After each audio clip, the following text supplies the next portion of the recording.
És el moment en què l'equip dels Dofins es proclamava guanyador de la Lliga de les Escoles, un campionat organitzat pel programa de ràdio Gol Sur. La final s'ha celebrat aquest dissabte a la tarda al pavelló Germans Margall de Malgrat. L'equip de les Àligues, format per alumnes de 6è de l'Escola Fulladosa, els Dofins de 5è del Badruna i els Pumes, alumnes de 6è també de l'Escola Badruna, han hagut de respondre a la dificultat de preguntes relacionades amb l'esport a nivell general. Per exemple, la de 6 equips de hoquei, que no estàvem una mica així desconnectats, entre cometes, i la de los Pimentones també pensàvem que era un altre equip i... bueno. Una de Miguel Indurain, que deia 6 cops del Tour de França, però ens hem eren 5 i ens hem equivocat.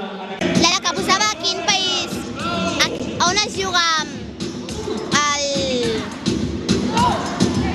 els Juegos Olímpicos de 2012, aquella també, on es juga l'Interlagos, el circuit d'Interlagos, que era Brasil, i aquestes.